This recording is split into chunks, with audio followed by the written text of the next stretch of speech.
This is Daniel Warren Johnson, creator, writer, and artist of the book Murder Falcon, and you are listening to Southern Fried Geekery.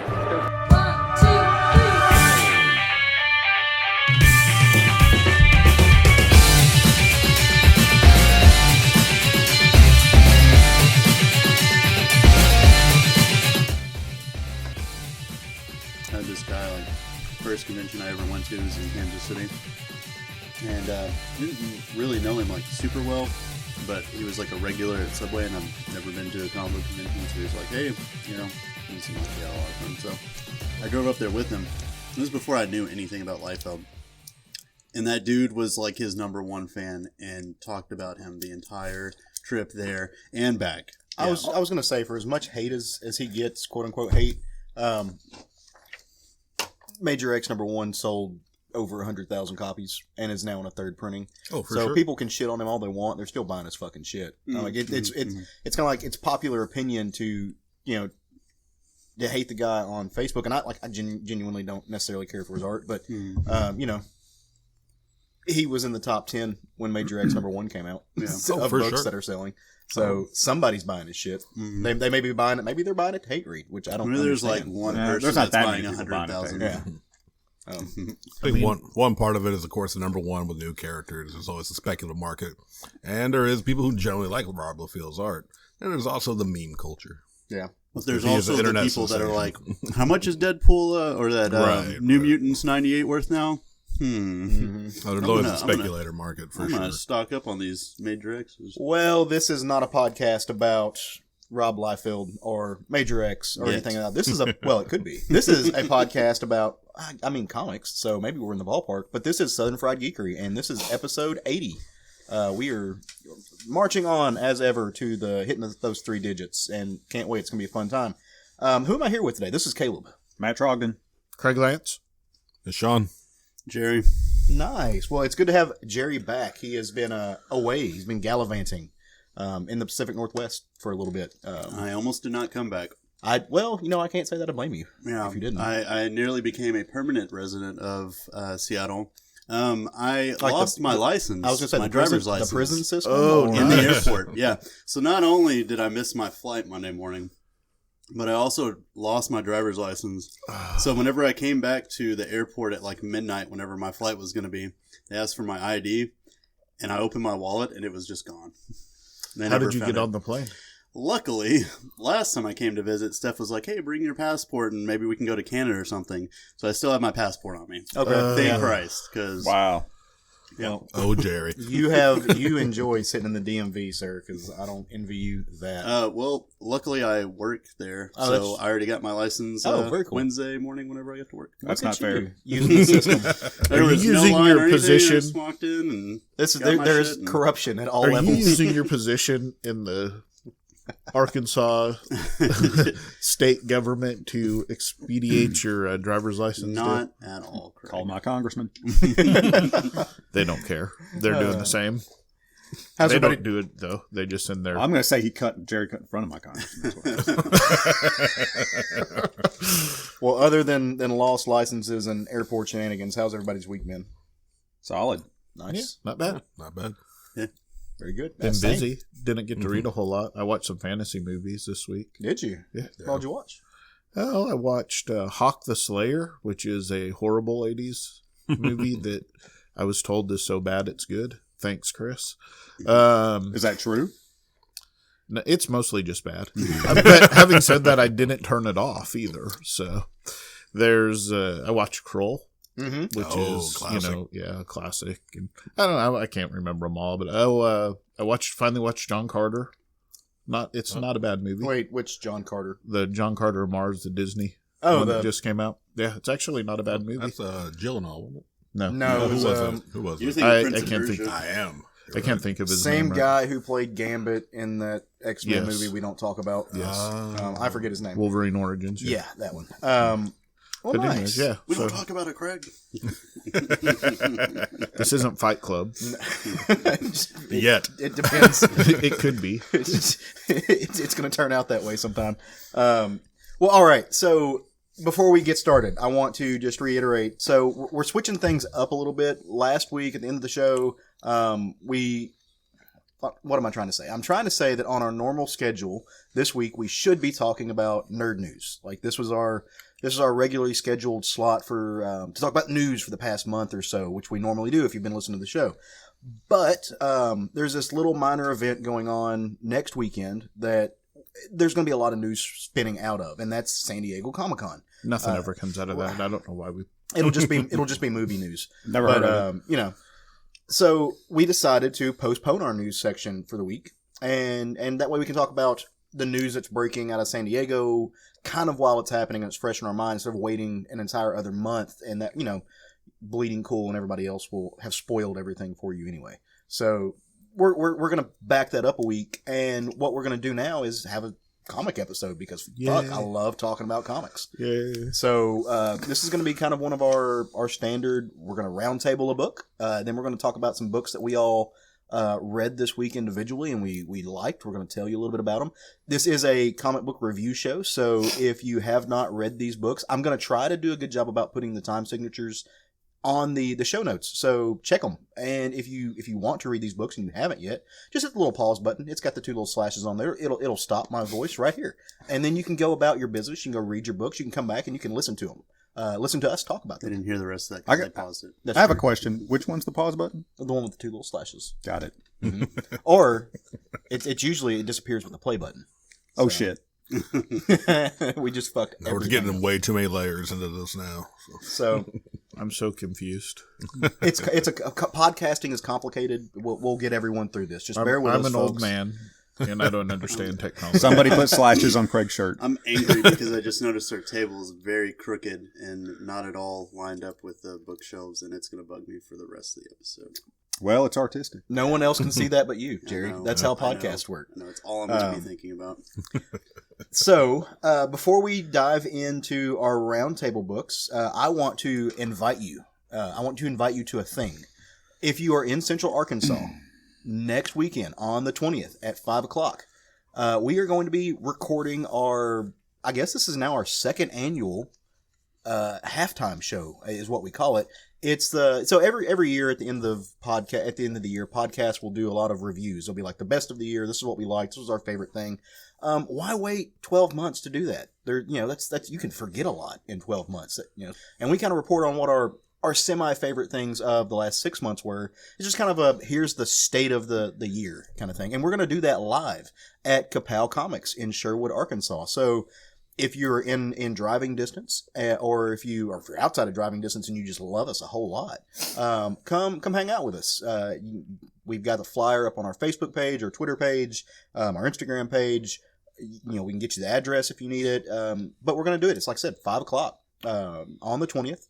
And we would hopefully we'll have a good audience. I'm looking forward to it. We've done live shows at conventions, but we've never done a live show like in a comic book store, other than, I guess technically right now. We are recording. There's so much more pressure It's just recording live in a comic book store than at a convention. is there? But usually at the conventions we've done it without an audience. This time, Yeah. We did one of our first show. We did a panel. Yeah. And there were peoples. But yeah, we've also, like Craig said, we've just done it in our booth, Right. recorded it live, and so that is a little bit different. Hopefully, like I said, I hope we get a good audience. Yeah, come see us. We've had some folks on our Facebook group. Throw things at me. Get out. Go lose your license again. So yeah, we want to invite you to that. And like I said, swing by our Facebook page, our Instagram page, Twitter page, everything else. If you have questions, shoot me an email, southernfriedgeekery@gmail.com, and we'll try to help you out. Make sure you can get here. It'd be awesome to have you. I love the community building aspect of doing this podcast. So fun times. So what did everyone read this week? We start off breakfast with a short stack. What's your short stack, Matt? I read Invaders #1. I went back and I read this when it came out. This is the Marvel Comics Invaders by Chip Zdarsky, Carlos Magno. Edit I think that it's word. Magno? Yeah. Edit Mr. that. Magno, if you have a problem with the way he just said your last name, feel free to come on the show and fight us about it. Oh, see, now we can edit it. Yeah. Yeah, I wasn't going to anyway. And Butch Guys. Colors by Alex Guimares. Yes. I read Wolverine versus Blade, the one-shot that came out last week. Marvel Comics, obviously. Mark Guggenheim and Dave Wilkins. The title's a misnomer. They spent 3 panels fighting. But the rest of the book, I mean, it was actually a fun book. Usually how it is, though. Yeah. Didn't make it to your hierarchy of gratuitous violence.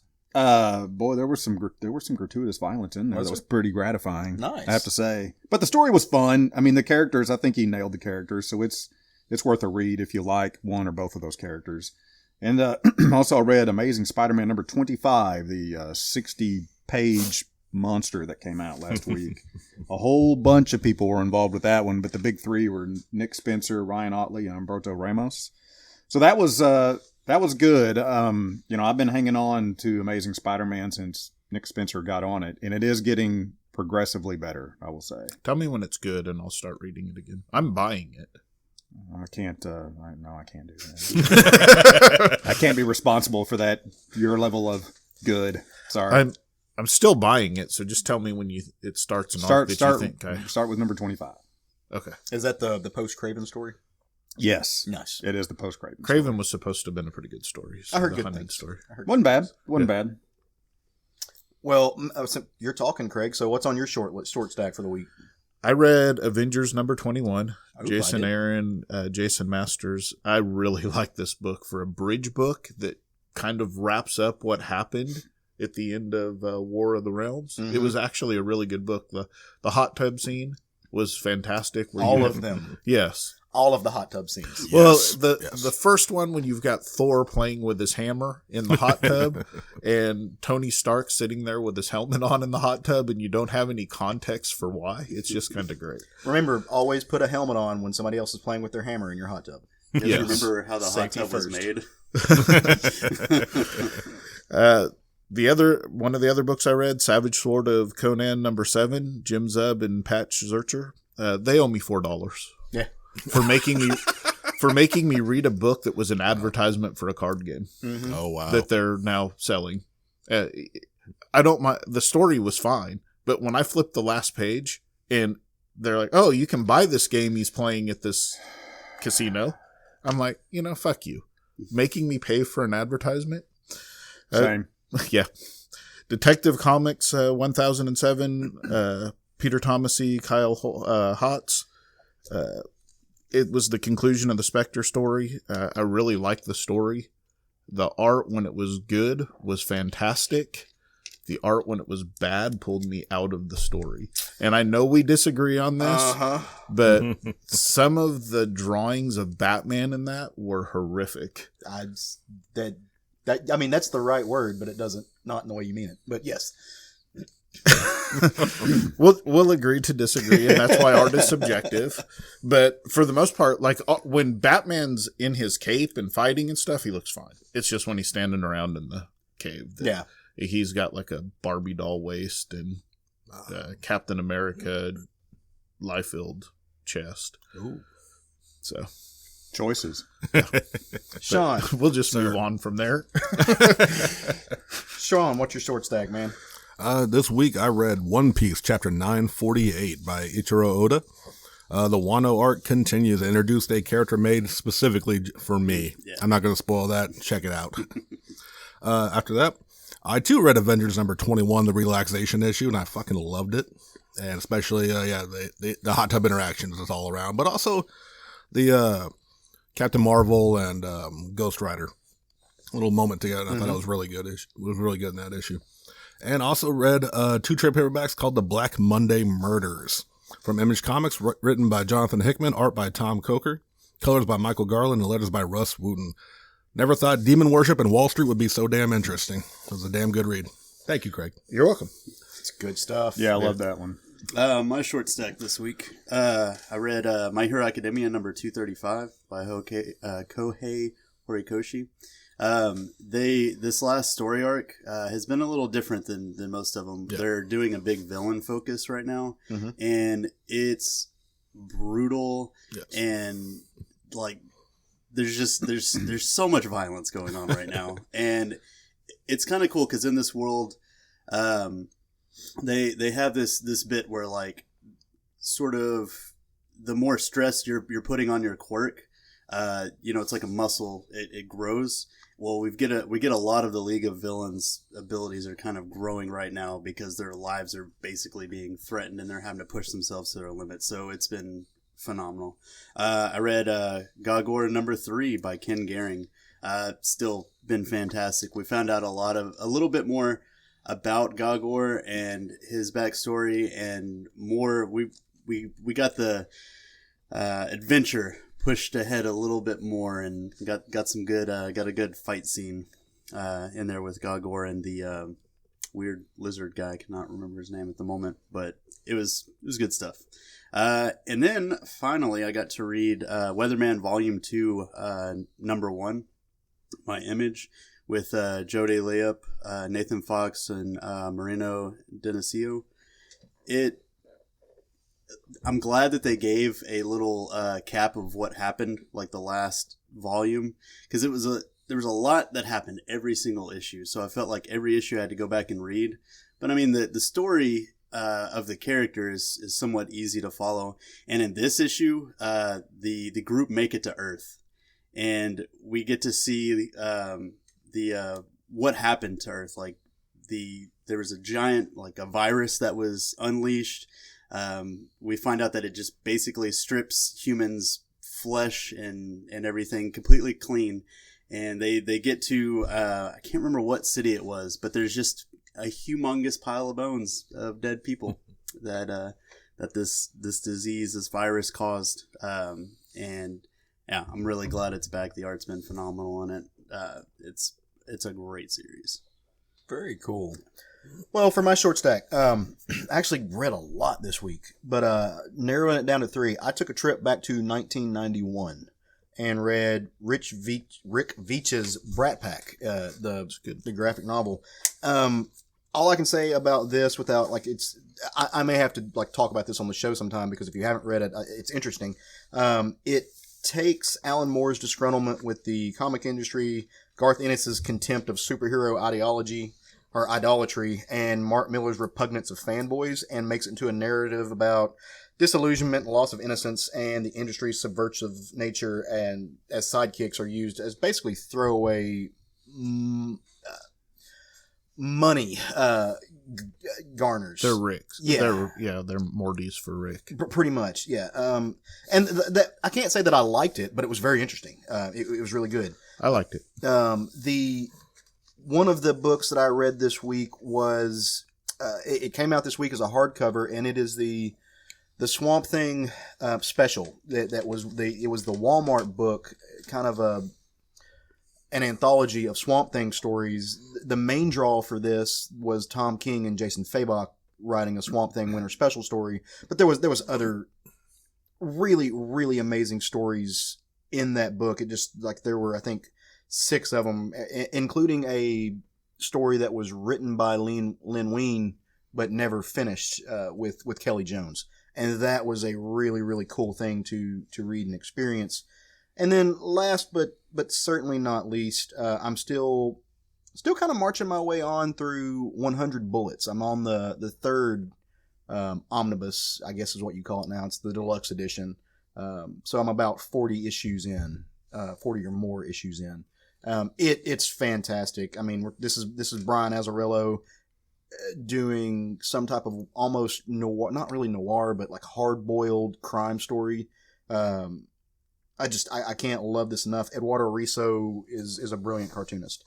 So that was mine. That's on mine. And hopefully I will get those books finished up in next week. And I have another couple of omnibuses and stuff I want to try to go through before I have to go back to school. So, so back issues this week. I mean, I read a lot of new stuff too. So it was fun times. Speaking of new stuff I read, and I think it's new stuff that you all read, it's our roundtable book. Yeah, we did one of those this week. Yeah, it's Reaver number 1, which I'm really excited to talk about this. So, Reaver number 1, if you haven't read it yet, it is written by Justin Jordan. It is drawn by Rebekah Isaacs. It is colored by Alex Guimares. And it is the letters by Clayton Cowels, who are there like 3 letterers working in comics? Probably. And all of them are actually Clayton Cowles in like a mask? Probably. It seems like there's a couple of coloring companies that are kind of taking over, and then there's a couple of letterers that are kind of taking over everything as well.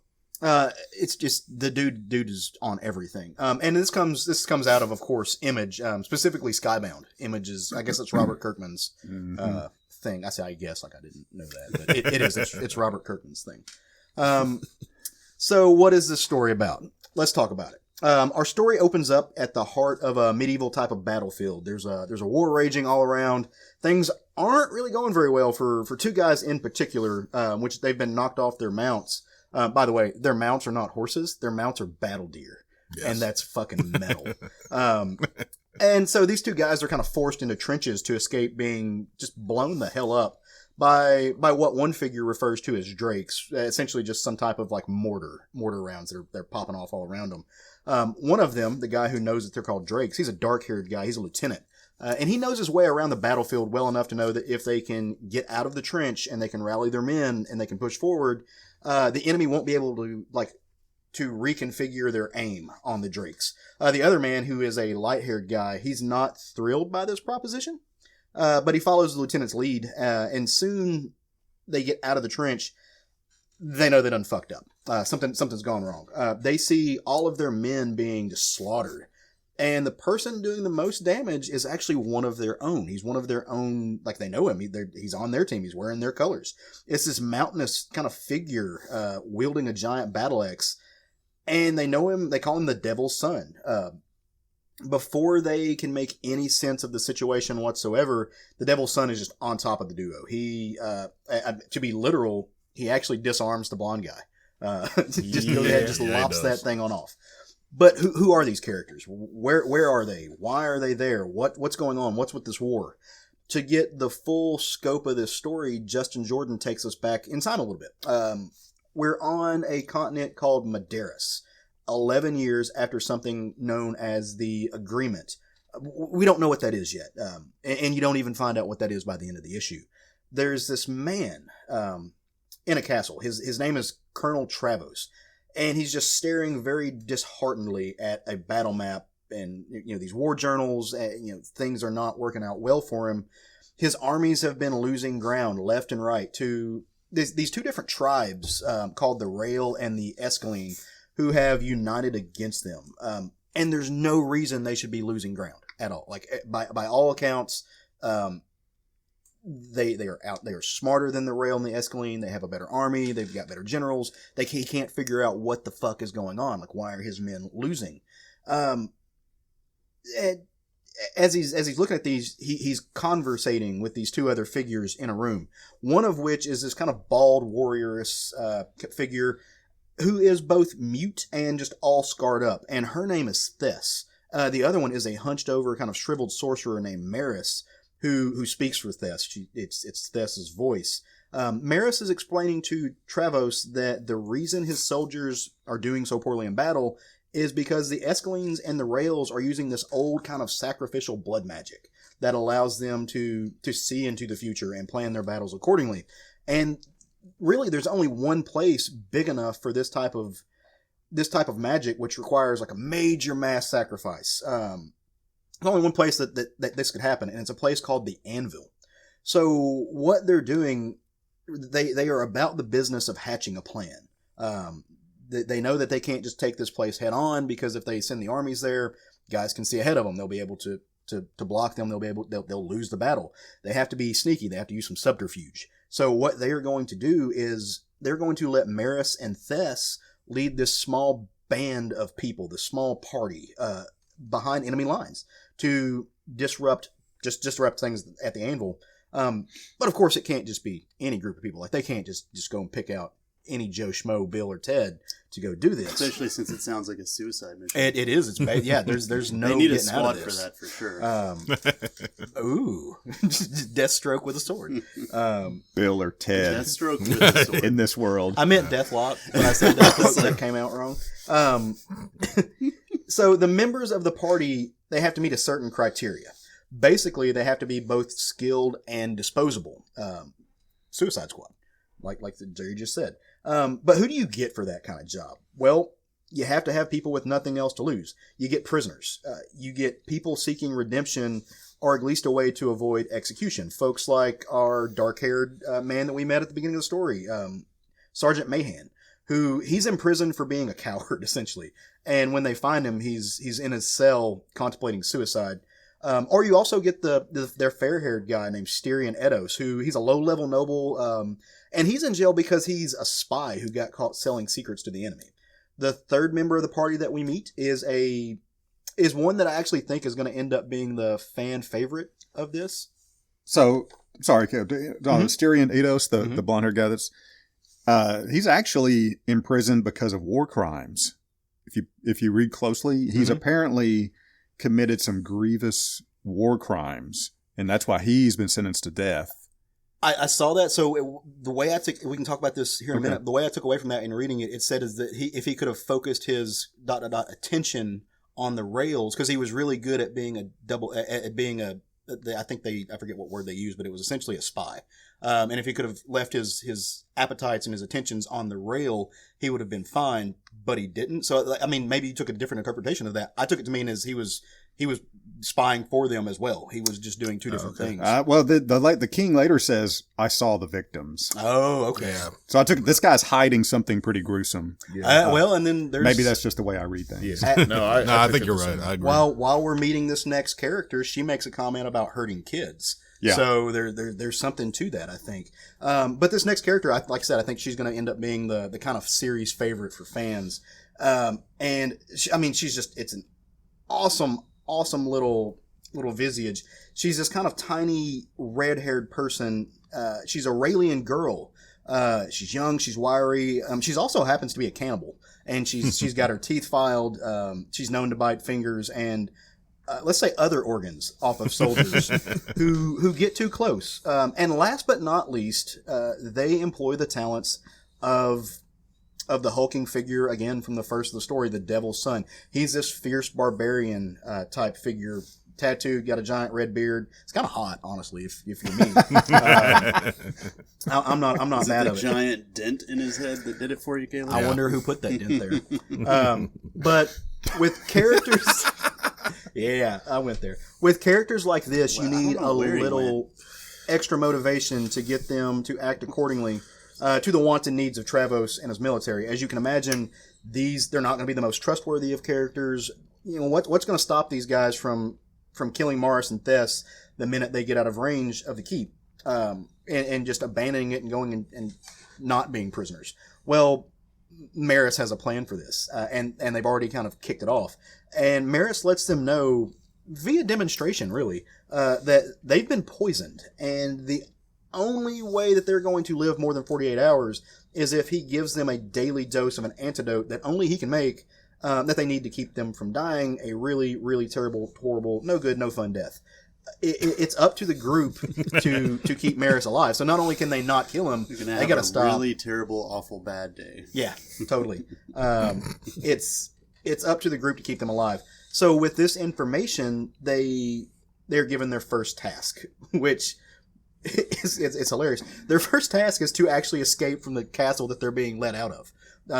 In order to throw off any spies or to keep the enemy from being able to see what's happening, it can't look like they were just allowed to go free. They can't look like they were just let go. So Travos actually sicks his own guards on these guys, and they have to punch, fight, kill their way out of the city. And they do successfully. They get out. Not after. I mean, they spill some blood. Punch, fight, kill is my favorite punk band, by the way. Right. Little do they know that at the anvil, the Blood Mage has got his eye on them, and that's. There's a few other things that happen narratively in the story, but that's really where we end on this note. They are beginning their quest. This is as you can imagine, it's a very D&D-esque type of story. But as you can tell from my summary of it, I actually really, really love this story. I just want to kind of go around the table. We'll start with Sean and work our way around and see what you guys thought about it. Just thumbs up, thumbs down. What'd you think? Oh, I enjoyed the hell out of it. Interesting start, likable characters again, like Kenish, like you said, is going to definitely be the standout. I'm all in on this book. Yeah, I love this book. I don't know what I missed, but I thought it was a flash forward in time instead of going back in time. I thought it was. Yeah, but they go back in time. You said they went back in time. I read it as back in time because I thought it's going forward because Yeah. I thought that's why the dude was in prison Yeah. for being a coward, letting the other blonde dude die. he I let his don't think comma- it's the same blonde He let guy. his commander die. See, I thought it was ran. the same blonde guy. Oh, no. No, it's is it a different yeah, one? I think Okay. it goes forward in time. Yeah. Either Okay. that or I missed it No, conceptually. That was it. Yeah. So I was confused. they have a dude taking a bath in blood to get Yeah. to be able to see into the future. And I'm not talking like a bathtub. I'm talking like a huge swimming pool full of blood to be able to see what's going on. I was sold long before that, but yeah, that Yeah, I don't think the dramatic effect would have been the same if it was a bathtub. yeah, no. Well, I mean, Is it an old whirlpool? I'm just pointing out the Jacuzzi. amount of sacrifice that they had to do to get enough blood to fill this pool for him to be able to see one thing going on. No, there's hundreds of bodies. Yeah. What? Your thoughts? No, I loved it. At first, I thought it was just going to be like a medieval military-esque story, like whenever they were telling the battle plans and everything. But fantasy Suicide Squad, I'm all in. It's fantastic. I'm going to enjoy every single character, and I cannot wait to see what they get up to. Yeah, I give it a big thumbs up too. Something I appreciated in this is it did a really good job of setting up each character and each character's motivation and their personality at the same time, making you understand what kind of world this is. And that's difficult to do, especially in a first issue standard size comic book, because, it's easy to take for granted. I mean, this is existing in a unique world. So having, ending a setup story strongly, it's difficult. And he did a really, really good job of it here. Well, yeah, one thing I was going to say, and I thank you for bringing that up, is that sometimes setup books feel like setup books. Exactly. Justin Jordan does a very good job in this book of giving you the context of the world in which they're living without making it feel like a setup book. Yeah. You're just kind of thrown into this world, but you learn what's happening in it very quickly. Yeah. Yeah, and that is like super interesting because you'll have plenty of setup books that will go in and show you like settings and try to explain what's going on and stuff like that, and it's a really neat and unique approach to set your world up just by introducing you to the characters that live in it. Yeah, and assuming that the readers know the world. Mhm. Yeah. And I think he gave enough like background of the characters for us to know who we're going to be dealing with. But I feel like this is going to be a story that as it goes on, we're probably going to hear more about why, they did what they did. I think we're going to get more character development as it goes. And that keeps you invested and interested. And I'm really looking forward to this series. Yeah. So there's a little bit of, behind the scenes, Craig and I are friends with Justin. So it's, What? yeah, right.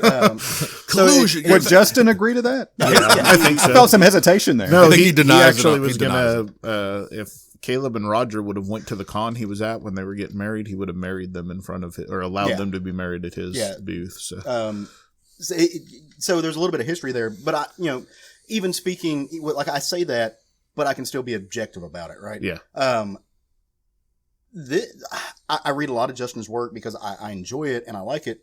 This is a little bit wordier than I think he's ever been before. I'm not sure how long he's been working on this particular story, but he pours a lot more into the world building in a smaller space than I've ever seen him do before. He didn't do this much. If you look at the grand scope of the work that he and Trad did together, like there's a lot of world building there, but not nearly this condensed. Right. If you look at Death of Love, there's not that. Well, I think a lot of times Justin's books take place in an alternate version of Earth, so it's easy to jump right in and not have to explain the context of what's going on, other than or the world that they're living in. At least you have to explain the context, of course, but the world in which they're living. This is a different world. Right. I mean, even Spread is Earth. It's just post-apocalyptic Earth. So I think this is him reaching into a new depth, maybe, or something certainly that I haven't read from him yet. Yeah. And And it's not wordy. I mean, it may be wordy for him, but this is not a wordy book. It's a regular 10-15 minute read for a comic book. Yeah. And you don't feel like you just read a prose novel. But No, I do know no, he yeah. is trying to head more to prose. So that this may be kind of what that's leading into, but yeah, I mean, and for me, like now that you guys have kind of like straightened out I still thought we were jumping back in time, so I've gone back and looked at it while we were talking, and that's a different guy. While I was reading it, it really to me read like the same characters, especially with the Devil's Son, like, and then we were finding out when all these folks met together. Now knowing that it's a jump forward in time, really it doesn't change much about the narrative, but it brings a little bit of a different baggage to it. For sure. Understanding. Yeah, and you kind of see why the main character is like hell no to the Devil's Son Son. guy. Right. He's like absolutely not. Yeah.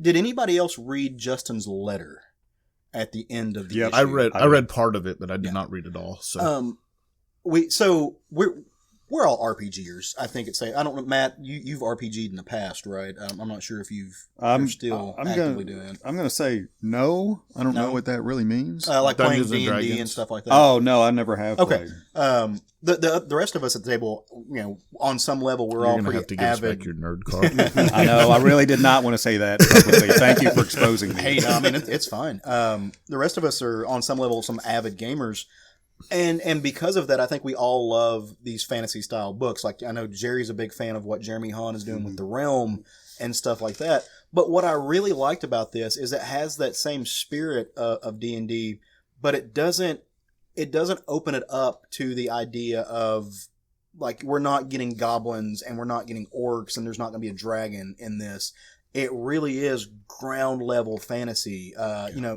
The blonde guy reads like an elf, but he's not an elf. There is some magic going on here, but they're just people. And in the letter at the end of it, he writes that he essentially wanted to take like Robert E. Howard-esque tropes and work them into a fantasy series that would work in similar ways as these big Tolkien-esque type things, but without that broad scope. There's not that much magic.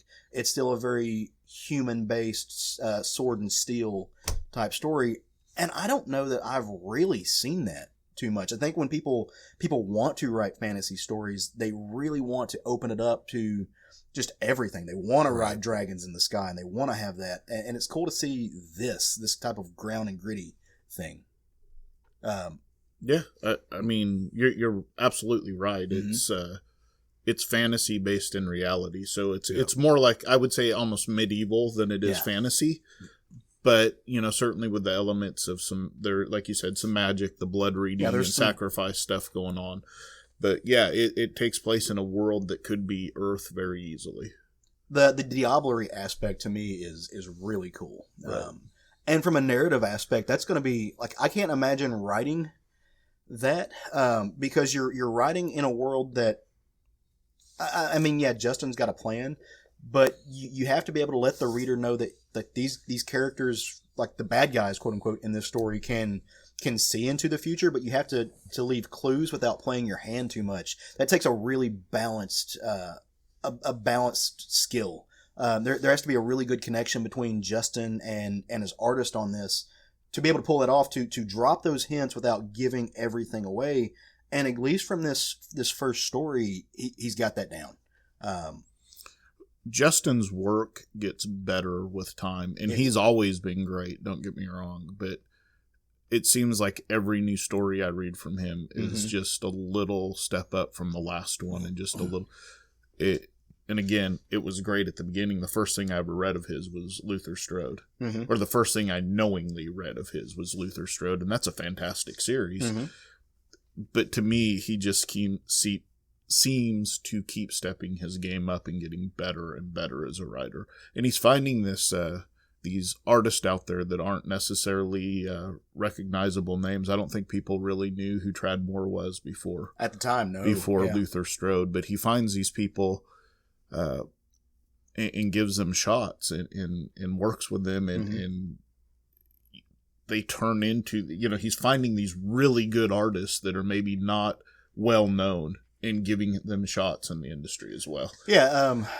And if you follow him on Facebook, he'll ask a lot of times. He just asked the other day, he said, I'm looking for a female artist that can do, I forget, science fiction, I think he said. And if that's you, fine. But he'll put a call out for artists on his Facebook page all the time. And I love the way that he's so specific about that, because we do need those voices in the industry. Like, sure, artists, you can get on Instagram or Tumblr or whatever, all the time. And there's, art as a dime a dozen. Most of the time, the majority of people are going to be just white dudes, especially in working the science fiction and the fantasy world. But there are those voices. There are those people who are those women and those people of color who are trying to break out. He does a really good job of like reaching out to them and like giving them a platform. And I sometimes think that's it burns him, Donald DeLay. That did, but for the most part, and Donald DeLay did a great job on that book. Yeah, I'm not going to take was away from his fantastic. art on it, but he turned around and sold out Justin right after it happened. He ended up being a giant asshole. Yeah. So as a human. Yeah. So, but again, it just impresses me, regardless of their minority status or whatever the aspect may be, just to give these up and coming artists a chance. Mm-hmm. That to me is a huge thing, to be able to attach yourself to somebody in the industry like Justin Jordan.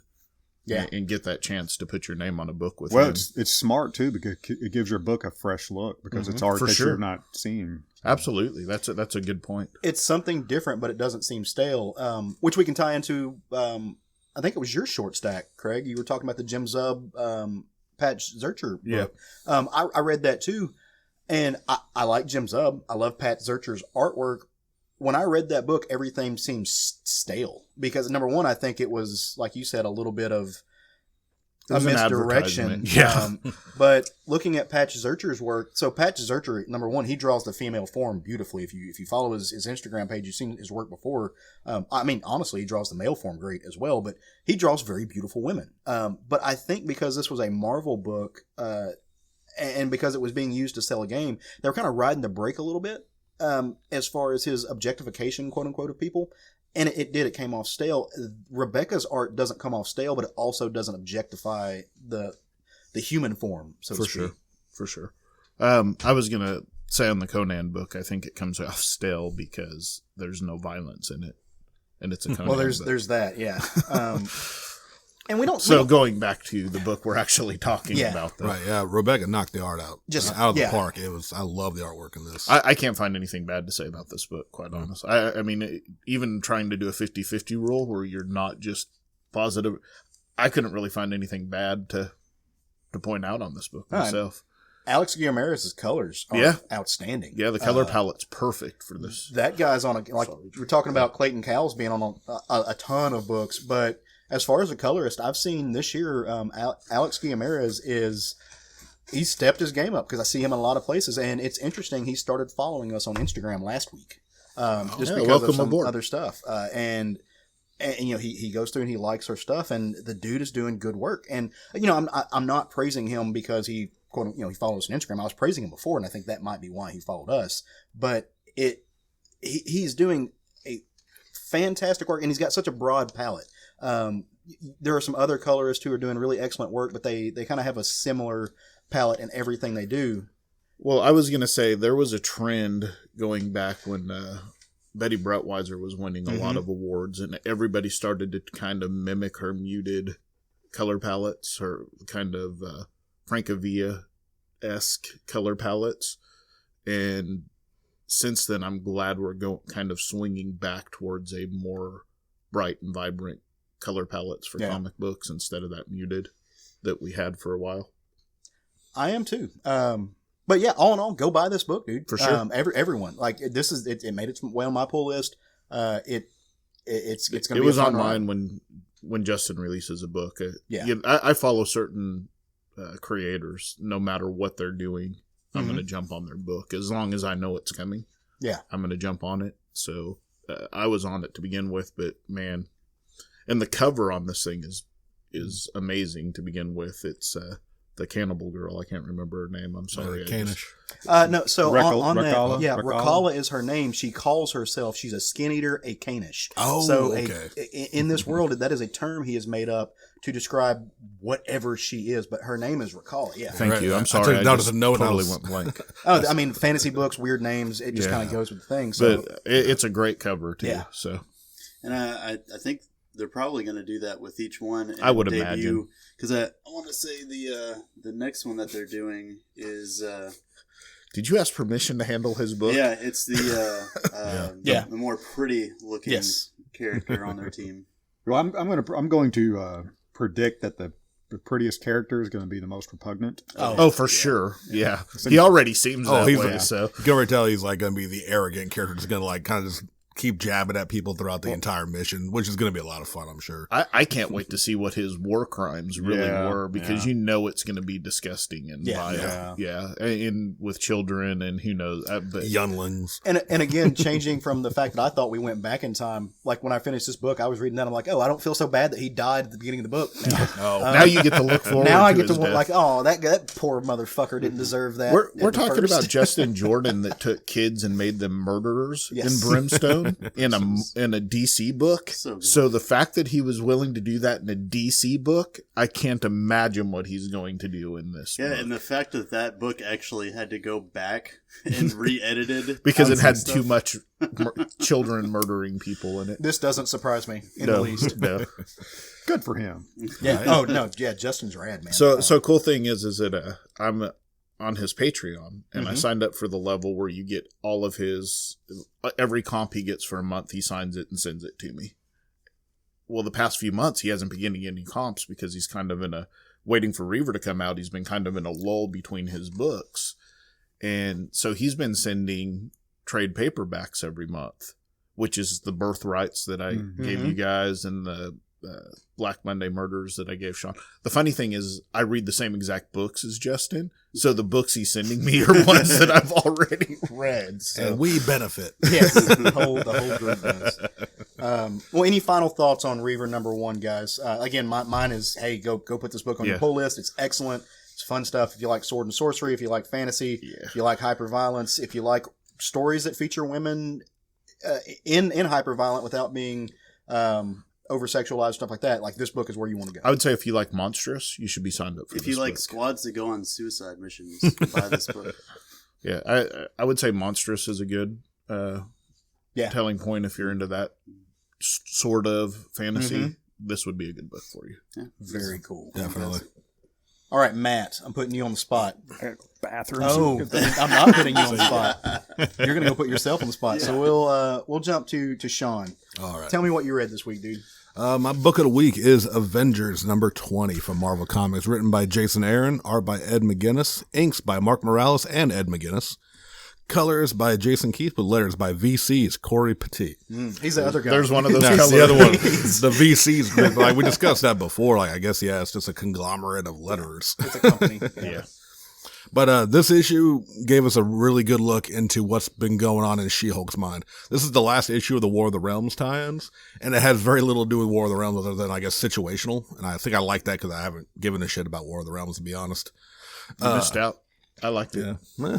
It was fun, but I mean, yes. You don't have to know that to know. I mean, it. I haven't hated the Avenger, because I'm still on Avenger. I haven't bought any of the other tie-ins or anything. And them being involved in it hasn't bothered me, but I haven't been interested enough to want to go into the other stuff. Yeah, that's fair. I just wanted Thor to get his hammer back, and it happened. So I'm Right, fine. there you go. Which we got in the hot tub issue following this issue. But what I like this is I am a She-Hulk fan, and I have sadly haven't read a lot of her recent stuff, or any of her stuff in a while, actually. So, if you haven't been following her, you know that now she has become she is the Hulk. Like, she is no longer the supermodel-esque sassy lawyer type. She actually hulks out and is super strong and prone to gamma radiation bursts now. So what this is, it opens up with She-Hulk on trial with the supermodel-esque lawyer She-Hulk, with Jen as the normal Jen as the judge, and all the She-Hulks from over the course of time on the jury, and basically accusing the new version of She-Hulk to be ruining their image. Like, she used to be the fun-loving, this very kind of fourth wall meta kind of like thing of like, you've ruined the sassy, fun, funny She-Hulk that we were. And what it really gets into, though, is that She-Hulk really likes how she is now. While she's definitely more out of control when she hulks up and fights, she's no longer like, and they literally get into like, she was literally like fighting supervillains who were copping a field in the middle of battle, you know, as she used to be.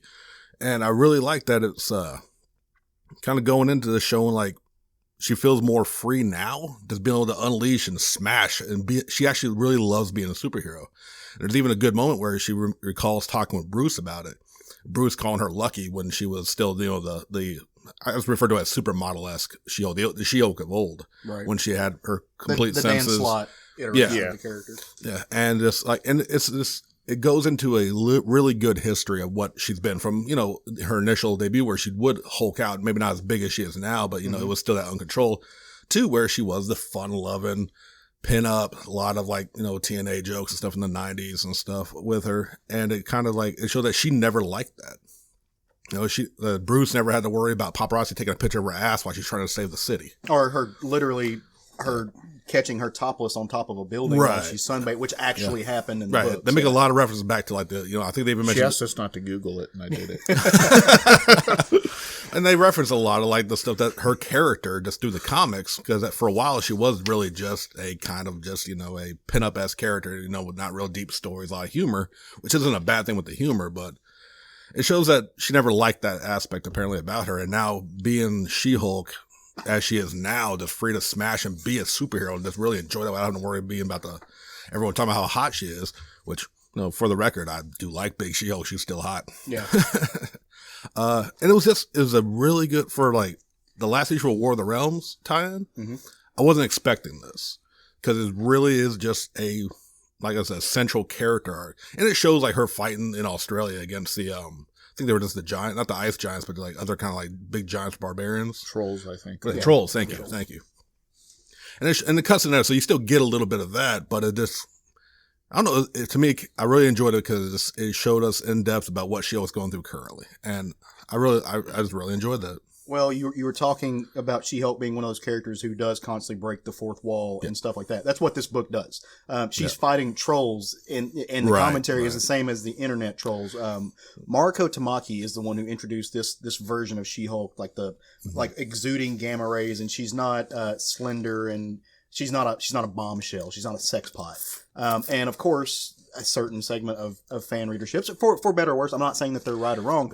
There was a lot of backlash over this because she wasn't sexy. She wasn't she wasn't a character that made you want to whip out your dick and jack off on your comic books. Which apparently is what some of these people... I've never had that thought with Look, sir, you don't judge... Me either. No, totally not. Red Sonja doesn't count. Even now.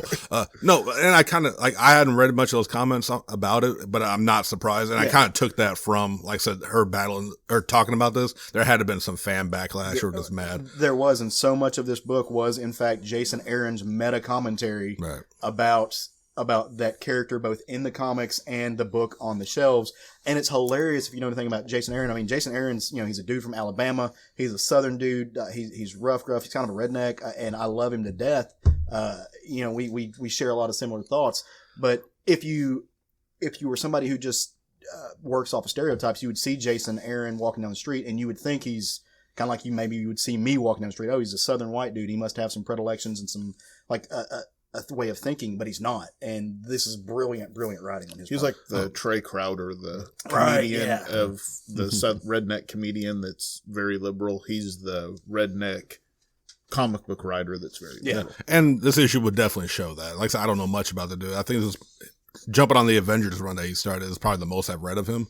But like what I'm getting on about with this book though is that even if you haven't cared about War of the Realms, this is a good character study issue for She-Hulk. And if you haven't followed her, or maybe you've read her only about her now in this current book, it's a good look into a little bit into her history and just a lot into her mindset. And I thoroughly enjoyed this issue. It's like, if you haven't jumped on Avengers, you're thinking about it, I would actually jump on with this issue. It's the end of the War of the Realms. We're getting into a brand new arc with 21.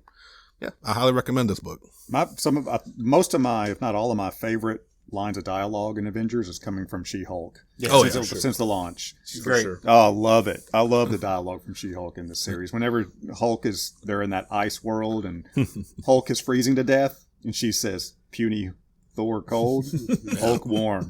Hulk warmest there is. And speaking of being, like, where were you doing? Smashing and kissing. yeah, speaking of being free to smash. Right, right. So I told y'all at the time that Jason and Aaron and I have a history of intimacy. I've told y'all about that, right? Yeah, I peed next to him in Chicago one time. True story. Is that intimacy? I'm claiming it. There are websites that say it does. Don't king shame, Craig. Matt, since I'm not going to let you go pee again this Okay. time, I'm putting you on the spot. What did you read this week, brother?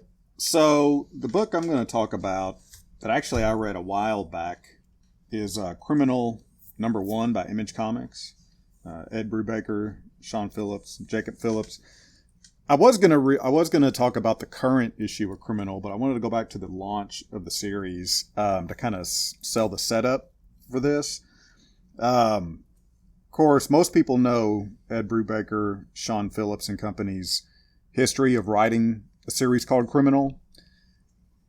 And I've talked to a lot of people that were interested in the book, but didn't jump on this one when it launched because they said, well, I didn't read the old ones. And you definitely do not need to have read the old ones to appreciate the book.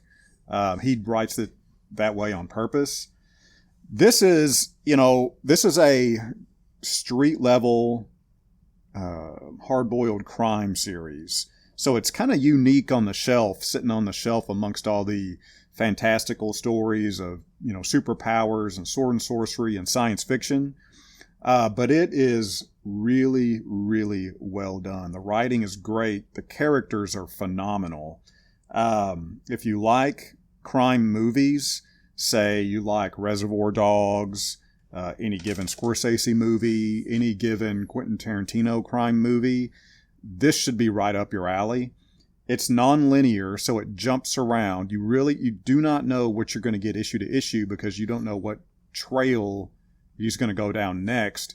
But all these trails he goes down end up intersecting with the main line of the story. And you never know when that's going to happen as you're reading it. You're like, you get to learn, okay, this is going to intersect with the main character at any moment now. And how in the world is that going to happen? So in Criminal #1, it opens up with a 16-year-old boy who's breaking into a large house via an unlocked window, and he's sneaking around when an old man enters on a cane and says, and calls the boy by name. Says, "Is that you? What are you doing here?" And the little boy says, "Well, I thought you were out of town. I wanted to come by and see the necklace." And the old man says, "Well, I told, you and your sister know you're not supposed to mess with my necklace." And the boy asks him to tell him the story of the necklace again. So the old man, who looks like he's in his mid to late 70s, starts to tell the boy a story about the 1950s when he and his friend were professional wrestlers. And they decide to go to Japan to be professional wrestlers in the 50s because as an American, you could be a really easy heel following World War II being Japanese wrestlers. So he tells him they've been, they wrestled a while as heels in the 50s in Japan, made a lot of money, but got kind of sick of being hated all the time and getting dirty looks in public. They lived in a nice hotel in Japan that had a jewelry store in it. Well, finally, they decide they're going back to the States. They've had enough. They decide on the way out of the country, they're going to rob the jewelry store. As proper heels would. And then leave the country. So he and his partner decide to do this. One's going to distract the shopkeeper while the other steals the loot. Something goes wrong, and his partner ends up beating the shopkeeper almost to death. He's detained. The old man gets away, comes back to the States, and he's telling the boy, I had to give a piece of the action to the Yakuza. I had to give a piece of the action to the New York mob when I got home, but I did get to keep enough to do well. The necklace is the last piece from that big heist. Well, about that time, the old man notices the boy has picked the necklace up, and he goes nuts. Attacks him, starts choking him. Says, "You know the rules, nobody touches the necklace." Boy smashes the old man on the head with an ashtray, makes his escape. Goes to a pawn shop, pawns it. Come to find out he's doing this so he can pawn this necklace to get his father out of county jail. Father walks out of jail, finds out who bailed him out in Hound. At first he's impressed. And in the dialogue he says, "Oh, I guess that time in juvie did him some good. He learned some things there." "How did you pull this off?" He tells him how he pulled it off, and his dad's face goes pale. And then he beats the hell out of his son, beats him so bad he breaks his arm. Come to find out, this is a well-known person in the neighborhood. Everybody knows that he has this necklace. He is untouchable because he is an old pal of the mob's. He's a made man. He's connected, but he's just an old connect. He was best friend with the mob boss for decades. So now his father's got to go meet with the mob. The mob tells him, anybody else, this would be an unforgivable transgression. We're going to take it easy on you, give the necklace back, make an apology. Oh, and pay the old man $25,000. Now, this book takes place in late 80s. $25,000 was a lot of money back then, especially to this guy who's he's a career small-time crook. So coming up with $25,000 in the 2-week time span the mob gives him is pretty terrifying. Yeah. So he's mulling over how he's going to pull this off. He's calling people. Meanwhile, he's driving to his old partner in crime's funeral. This guy that he used to do a lot of jobs with back in the 70s and made really good money has died. And he meets up with the guy's ex-girlfriend as the day before the funeral. They're talking, and he reiterates a story about how this one time one of the craziest things they did is they stole a Cessna. And he's like, "Yeah, that was a really good paying job. We got $40,000 for that one job stealing a Cessna." Goes to the funeral, goes to the after party. People are, of course, talking about things that his buddy did back in the day. He overhears somebody reiterating the story of the stolen Cessna. And he's like, "Yeah, that was a really good job he pulled off. He got $100,000 for that plane." Oh, shit. So, the guy standing there, he's listening to this, and he immediately goes, "Wait a minute. No, he told me it was $40,000. He gets so incensed, he punches the guy telling the story. Then he gets the shit beat out of him because he's an old man. Again, these are street level criminals. So he's a long-time smoker. He drinks every hour of the day, and he does any hardcore drugs that are presented to him. I've got so much respect for this. He's got what you would call hard miles on him. Not going to win many fights. So he gets the hell beat out of him. Then he goes to the grave and he ends up pissing on his friend's grave. He's so pissed off about when he finds out about this. But the issue ends because he has found out that in the meantime, before the guy died, he was scoping out a location. He was sitting at a location and watching it. And he knows, okay, this guy was getting ready to pull a job. And the issue ends is when he goes to this location, figures out what his buddy was looking for, and he thinks, "Oh my God, this guy just saved my ass from beyond the grave." But what the narration alludes to is the next few months, what happens to him, he could never predict in this small-time career criminal's life.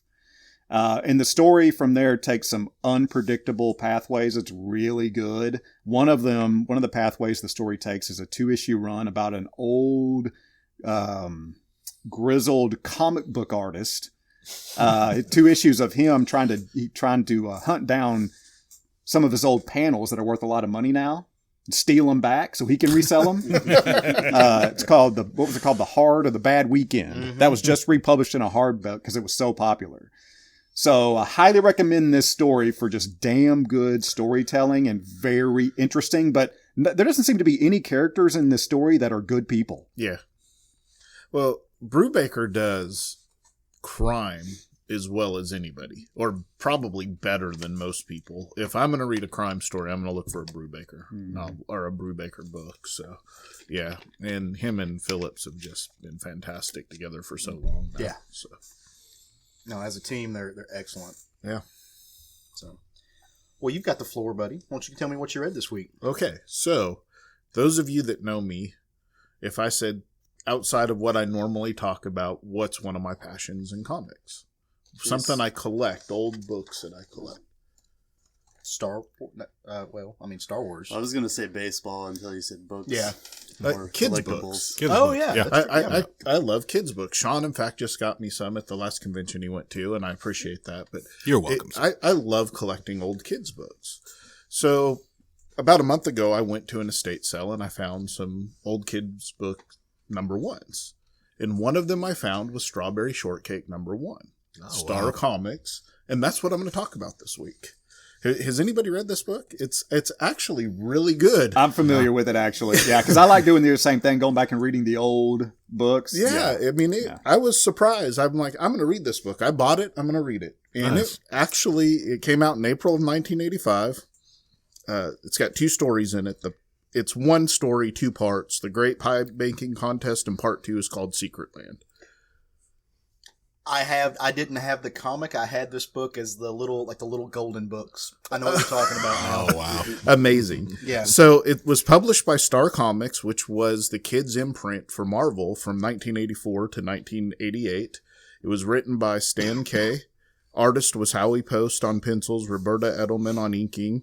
Colorist was Isabel Bidwell, and the letterer was Grace Kramer. So this book is Strawberry and all of her usual gang of friends are super excited because there is a pie baking contest that's just been announced, and they are going to join in this pie baking contest, and it's going to be judged by surprise. And there are 3 categories: largest pie, most unusual pie, and best pie. So they start having all these conversations about building their pies and what they're going to do.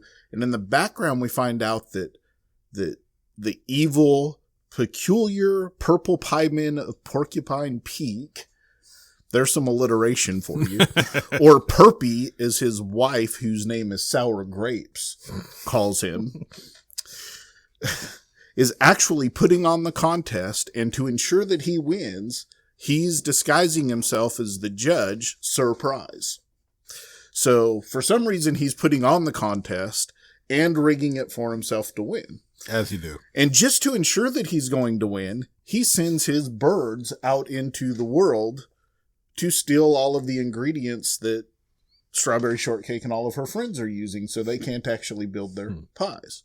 Well, his wife, Sour Grapes, thinks that Perpy's incompetent, so she sends her niece, whose name is Raisin Canes, out into the world to go infiltrate Strawberry Shortcake's group and report back to them with what she finds. Well, she takes a book with her, and the book is the Magic Cookbook. And in the Magic Cookbook, it tells about this place called Secret Land, where there's a special ingredient that will make a pie taste fantastic, blah, blah, blah. And it even tells them how to get to Secret Land. So they go to Secret Land, they being Strawberry Shortcake and Huckleberry, go to Secret Land, and it looks like a big giant patchwork quilt. Each one of these is actually a door to somebody's house that has a secret. And you can't get out of Secret Land until you've learned 100 of their secrets. So Strawberry becomes super sweet and starts talking to all of them, and they start giving up her secrets, and they get out. And they come back, and there's a giant pie there. And they're like, what happened? And all of her friends are like, well, the evil, peculiar purple pie man of Porcupine Peak stole all of our ingredients, but we found a spell in the Magic Cookbook that brought them all back to us, so we just made one giant pie out of it. And Strawberry's like, well, all it's missing is the secret ingredient, which is unusual berry juice, which she pours on top of the pie. Well, here comes Surprise to test the pies, and he's like, dang, that's a big pie.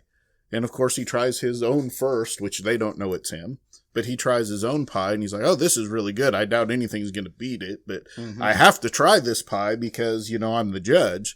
So he takes a bite out of the giant pie. Well, the unusual berry juice compels him to tell the truth. So he admits to everything. And also the fact that not only is it the best pie, it's the biggest pie and the most unusual pie. So they win all 3. But of course there's no real prize because the evil, purple pie man of Porcupine Peak was putting it on. He would have gotten away with it too if it wasn't for those meddling kids. Yeah. For sure. And so then all of the people from Secret Land come over and they help them eat the giant pie because we all know the real prize is friendship. Damn right.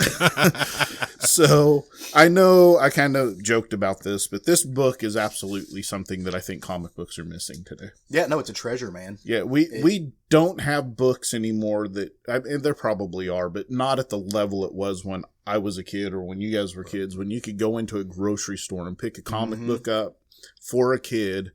They could read that book. It has a self-contained story in it. They never have to get the other issue if they don't want to, but surely they want to because it was such a fun little issue. Right. And, this is one reason I still collect these books in the wild when I find them. And I still buy current kids' books that are coming out now. I don't read them, but I buy them for my collection because if we don't support them, these books aren't going to be there for other kids to read. Right.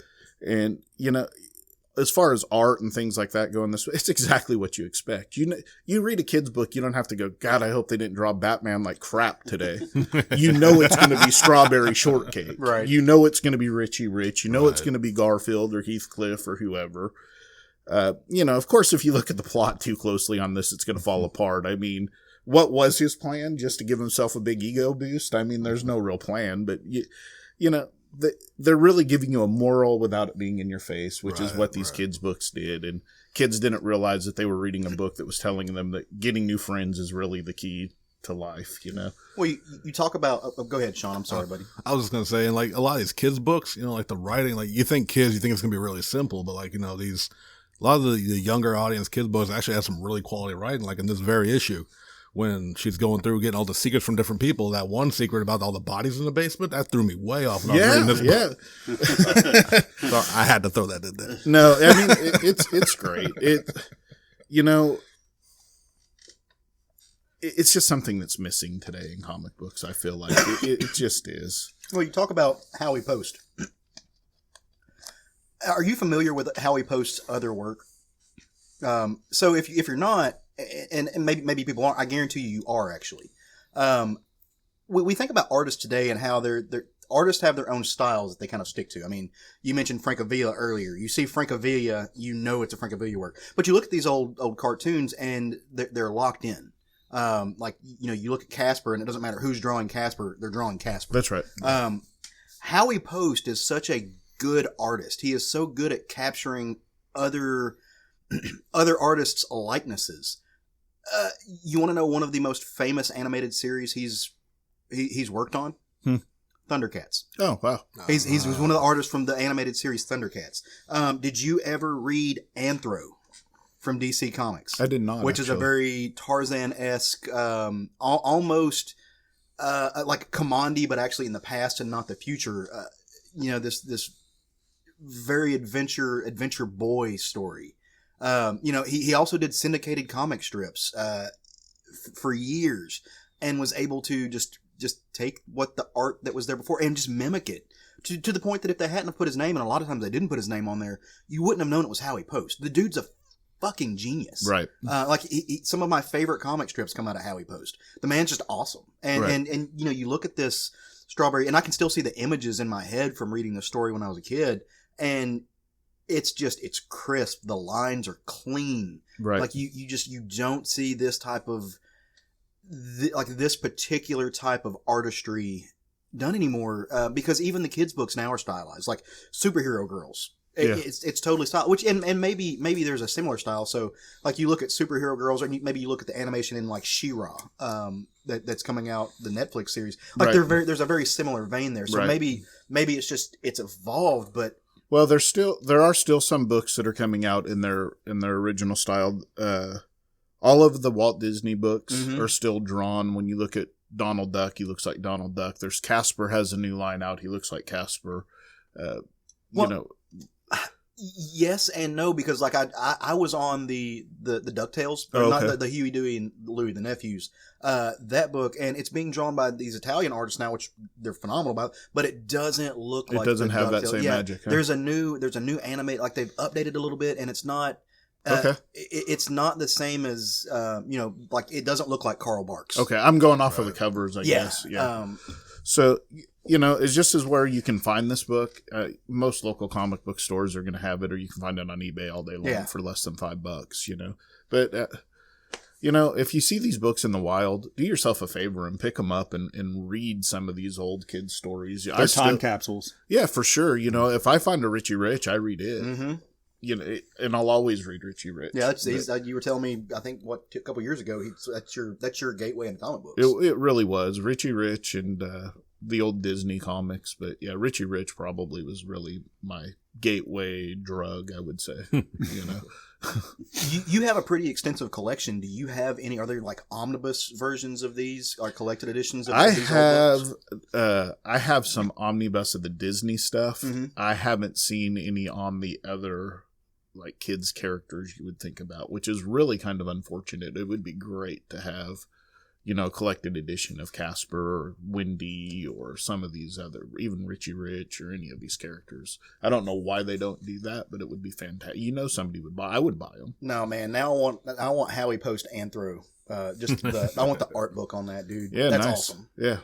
So yeah, I mean, it was a fun little read. I kind of thought it would be a fun little thing to talk about, something different. No, surely most of our listeners aren't expecting us to talk about Strawberry Shortcake, but once in a while, somebody's out there finally. Yeah, about goddamn time. Once in a while, though, you kind of have to go and look at these books and just see where we came from to where we are now.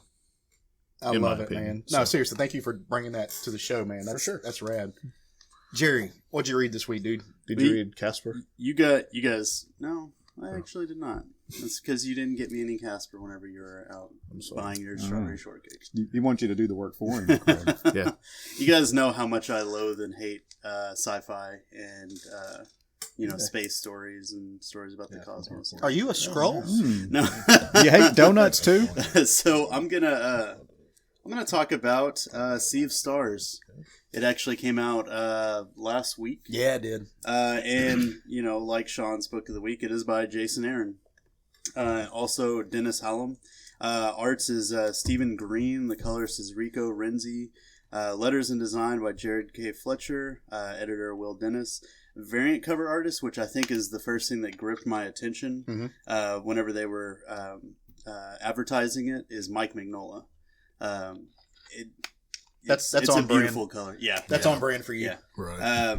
So the story opens up to a beautiful page of like the cosmos, and it's pinks and purples, and we come in with a family. It's a son and his father, and his father is a intergalactic, basically truck driver.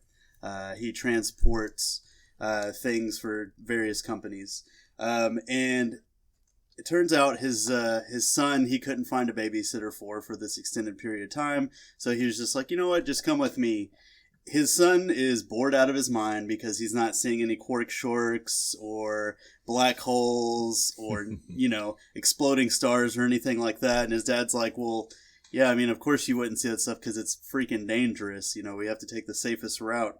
And, his dad's just having a good old time driving, and the son's just complaining, and his attention isn't really kept. I mean, it's only space, where apparently nothing is happening.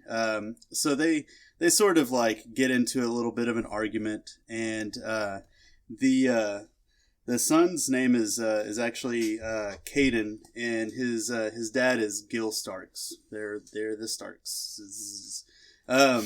Starks. How many Z's are in there?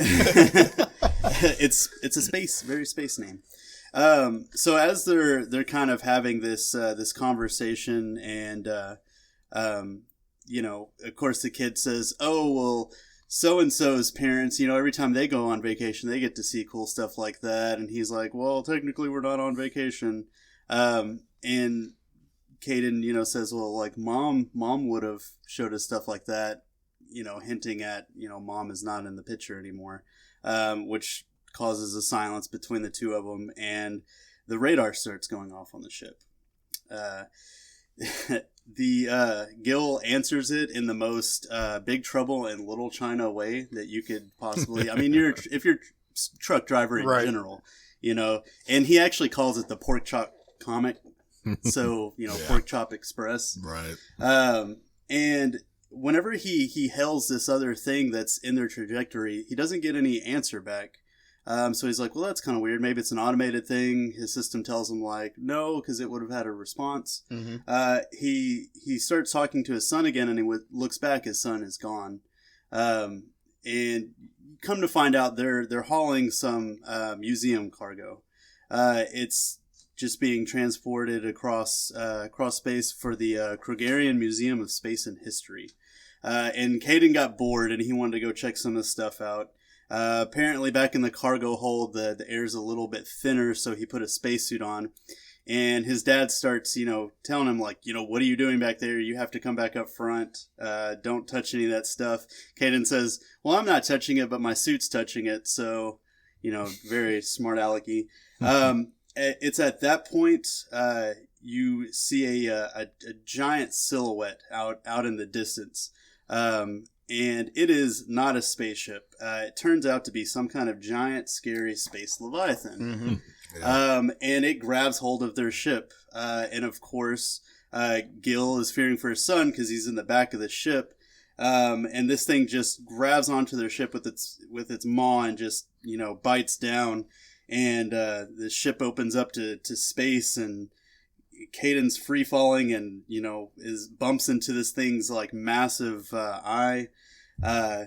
His dad, like, in the meantime goes to like I can't tell if it's a weapon closet or one of the artifacts, but he grabs this harpoon and he sees his son, next to this thing. And he's like, get away from my kid, and charges it and stabs it right in the eye. And in the meantime, like, this kid's like floating off in space, and there's all these artifacts, and he reaches over and he grabs one, and all of a sudden there's this huge explosion, and he comes to, and he's on this like little comet. Well, he doesn't come to just yet. There are these two voices that are speaking, and they show these two creatures, and it's like this little simian type of fellow, this little monkey, and he's talking to this like whale looking creature that's just kind of flying through space, and they're debating on eating him. As you do when you find a kid in space. Yeah, it's like, oh, well, we found it so we can, skin it or whatever. And the simian's like, well, his skin's all torn up. And whenever we actually, Caden comes to, we see that his helmet's, busted. He's out in the middle of space, and like one of his arms and his legs are exposed. It's not supposed to work like that in space. You're pretty sure that's factually inaccurate. Yeah, that is. So we're like, there's something here. Saw Last Jedi. How do you know, Jerry? Have you been to space? Well, you don't even know. Bet you've been to space. When he wakes up, he responds to him like, "Oh, are you talking about food? Because I could really go for something." And both of these creatures seem really surprised because one, he can understand them, and two, he can also speak. So they're really like just kind of thrown off by this, and it's at that point he's kind of loses his balance and goes flying off, and they're flying towards him, and the whale just kind of teaches him how to like maneuver and swim through space. Like there's something weird going on, and at one point the simian You mean character, other than the fact that he can breathe in space? yeah. Well, Now like it gets weird. The simian character kind of points out that, did you always have whatever that is glowing inside of you? So whatever this thing that he touched, this artifact, gave him some kind of abilities to be able to fly through space and survive in space. They kind of leave it at that, with the monkey talking about how he's starving. And because Caden was originally going to be their dinner, and we shoot back over to this narration, and I can't honestly. I'll have to like reread it, but I can't tell if the narration is the father or if it's the son. But they're Or the Holy Ghost. or it could be the Holy Ghost. It's Sunday church humor. Is it Jesus? I pretty much think that it's the dad. I took it as the dad. Yeah, I did too. Yeah, because it goes to him, and he's floating around in all this rubble of his ship and all these artifacts, and he's holding on to this device that's supposed to be like tracking his son's spacesuit. And it ends up slipping out of his hand, and he lands on some kind of rock or moon or something, and he mentions that he's going to find his son no matter what, and in the distance you just see these images of these beings coming towards him. It's a great start off to this series. Jason Aaron hasn't really failed us at all. Oh, he failed us. Did he? Yeah, we're still waiting for more of Southern Bastards until that book's done. Oh, Thank you. Is he on your shit list until then? Yes. Yeah. And Goddamned, please. Yes. Are those? Do we know that those are his fault and not the other creators? I want to say on Southern Bastards, it's more of a Latour thing. Probably. Jason Latour's dad passed away 2 years ago, and he's been having a lot of health issues. Yes, please, Craig. Um, Blame Jason Latour for it. Jason Aaron? No, Latour. Okay. Oh, please blame Yeah, Latour. Okay. please. Yeah, please blame Either him. way. I don't care. I just want more Southern Bastards. Either way. Get your health together. Jason Aaron's. He's put out some really great stuff that we all love. Yeah, no. And I mean, to my knowledge, this is the first thing that I can think of off the top of my head that's science fiction that he's working on. Other than Thor. Yeah. And Avengers. Well, I mean, like those space, are- like this is on a cosmic, Right, cosmic level. level. This is a different thing, and I think that writing with Dennis Hallam, who, by the way, if our listeners don't know, Dennis Hallam might be a new name to you, but if you've ever read anything by Dennis Hopeless, it's the same guy. He took his pen name. He's just dropping that moniker and going by his real name. But yeah, the color palette that they use in this is great. I love it. Like the space stuff, I love nebulas and like, you know, the different purples and pinks that you get in, and they capture that really well in this series. It reminds me a lot of Fiona Staples' color palettes in Right. Saga. Right. It's very much in that vein. Yeah, and what they do with shadows in it is also really, really great. Like whenever you first get introduced to the two, like the primate and the whale character, you know, they're kind of a little bit shadowed, and then we actually get to see. Which gives you that real feel of like the darkness of space and where your light's coming from and everything. And then, you know, not to mention the cover by Mike Mignola. It's his very simple style that he does, but just like, and you know, like what 4 or 5 colors he'll ever use in anything, and it just did real justice to this book and selling me on it. It was fun. Yeah, I enjoyed it. Yeah, I enjoyed it too. Yeah, same. All right, so I guess it's my Matt's just turn. not going to say anything. Not enough blood murder. Did you not read it, or did you read it? No, he read Oh, I read it. It's Just not for you. Didn't strike with me. Okay. There was no Conan ripping people's fingers off. If the monkey, if the galactic space ape had have eaten the kitty roadkill, it would have been more in his vein. It had kind of Where's my son? I'll find you, I swear. Okay. it had kind of a black science feel to it. Yeah, I felt like it too. Yeah. I enjoyed it. I guess it's my turn now. It is your turn. So I'm treading very closely, I think, to losing my reputation as a Marvel zombie. Last week I spoke about a DC book. I want to say the 2 weeks before that I spoke about a DC book. Last 3 weeks you made our roundtable on DC book. We had DC Roundtable, and that was a team effort in making that. Was it that? It kind. I mean, yes, kind of. And this week, once again, my book is a DC book, and which is fine because I joke about being a Marvel zombie. I love comics. I don't care if they come from Drawn Quarterly or Marvel or DC or IDW or Image or any of the publishers. It's all good to me. It's all fun stuff. Yes. But this week, this past week, I read Lois Lane #1. It's a 12-issue maxi series from DC, and the first arc is called Enemy of the People. I picked this up for a couple reasons, one of which proved not to be fruitful. The reason I picked this up, one of the driving forces, was because the solicitation was like, Lois Lane has got a secret. She's the only one who can know it. I thought this was spinning out of Heroes in Crisis, and that it was going to be some of the secrets that were kicked out of, what was the place that they were all staying? Sanctuary. Yeah. So I was looking forward to, like, this is going to be a spinoff of that, and we're going to find out some of these secrets. That was the fruitlessness part of it, because that is, in fact, not what happened. That's not what this was at all, which is fine, because I ended up liking what it was a lot. The other reason I wanted to pick this up is because it's Greg Rucka. I love Greg Rucka. I think Greg Rucka is a fantastic writer. He's a writer who's very seldom written stuff that I don't vibe on, that it's not my jam. Also because Mike Perkins is doing the pencils to this, with colors by Paul Mounts and letters by Simon Boland. And I enjoy 2000 AD. So I like Mike Perkins. He's an artist that I've followed for years. I like, and it's good to see him on a book again.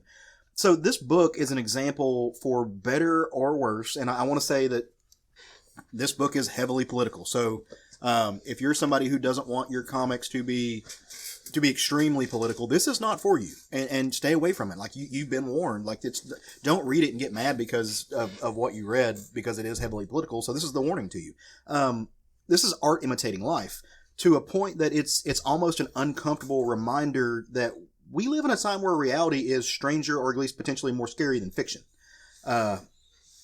So the story kicks off. Pulitzer Prize winning journalist Lois Lane. She's actually staying in Chicago, and she's working as the White House correspondent and op-ed journalist that's covering Washington, D.C.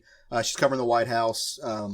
She's writing all of the, I guess you want to say her position is on the political left. She's writing all of these really scathing rebukes of what's coming out of the White House in the D.C. world, which really, make no mistake, this White House she's covering is very much a reflection of the current Trump administration in our world. This is again art imitating life, which I don't know that, because this is a book in continuity.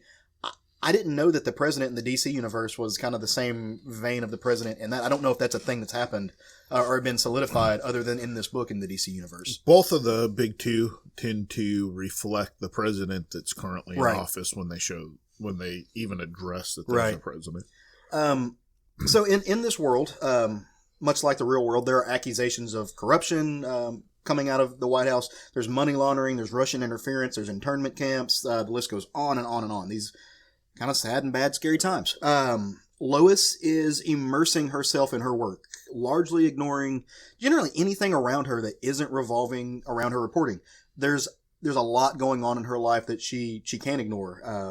If you've been keeping up with DC continuity, you know that her and Superman, not Clark, Superman, were seen kissing in public. That sent the rumor mill spinning out because, of course, Superman's a celebrity. And Lois, in her own right, is a minor celebrity. She's well known to be married to Clark Kent.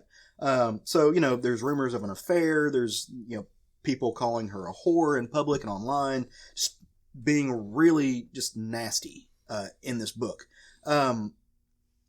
Also, she is still keeping the secret of what happened when she went to space. When she joined Clark's dad, Jor-El, and Jonathan on their little space adventure, which, that ended up, Jonathan got aged. He's older now than he's ever been before.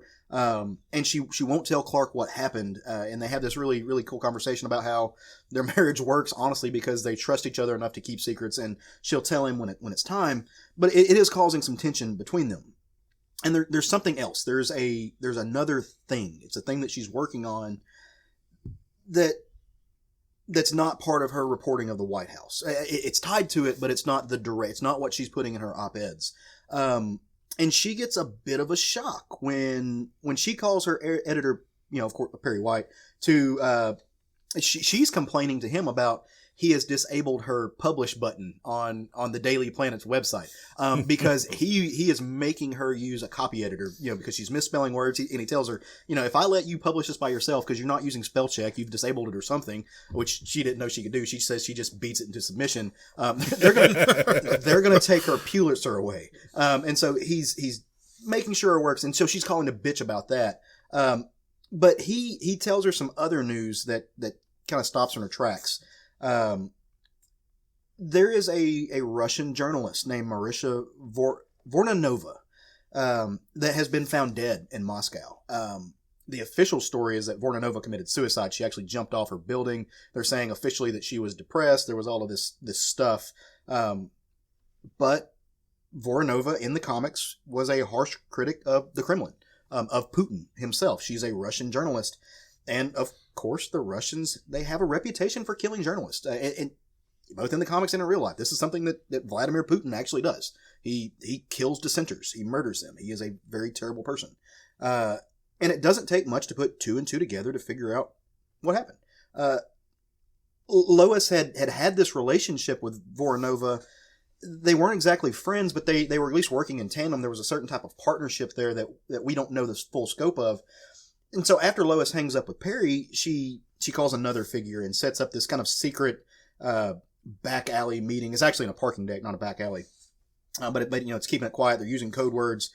And this figure's drawn, shrouded in shadow. There's a lot of subterfuge surrounding this meeting and who this person is. You don't actually know. And what you do know is this person is some sort of espionage agent. They are a behind the scenes person. And Lois is actually sending them. This is the kind of clout that Lois Lane has. She is actually sending this person to Moscow to retrieve something that Voronova had that she needs. Which it's a thumb drive. It's some type of digital information. And of course, Lois and this person that she sends to go get this, they're not the only people who are looking for this.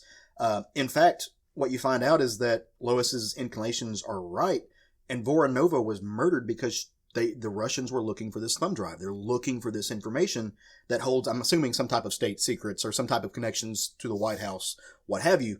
Voronova was tortured to death by the Russians for this information, and she gave up her secrets. I mean, there's no disrespect there. You get tortured by professionals, you're gonna talk if you're not a person who's been trained not to or who can deal with that. She tells the Russians where to go find the thumb drive before she died. Luckily, in some sense, Lois's agent is able to get there. She's able to beat them to Moscow. This agent's able to get the thumb drive. How? Who is this person? What kind of connections does this person have? Well, it's the question. Nice. It's not only the question. It's Renee Montoya's version of the question. Oh, nice. Which hell yeah. we have not seen other than, as far as I know. I say that they never mention Renee Montoya by name, but the art it's drawn to look like a female figure. Mike Perkins, even though it is shrouded in darkness and there are no facial expressions. Sure, it's not Rorschach. It looks like unless Rorschach got a little busty since the last time I saw him. I don't think it is. We haven't seen her since New 52. Yeah. That I'm aware of, and I know last week Jeff Lemire announced that he was writing a new version of the question, and it was that classic version of the question. So But There's Dennis no reason Cowan- you can't have two. no, there's not. Yeah, which it's really interesting. So, and that's kind of where this first issue ends, in a sense. I mean, there's a lot more that happens in the story. I mean, there's some really, really great moments between Lois and Clark. There's this moment at the very end of the story where Lois goes to Washington, and one of my complaints with the story is there's not a very good type of transference. Rucka doesn't do a good job of explaining why you're in Chicago one minute and you're in DC the next minute. But I mean, it does work in the story.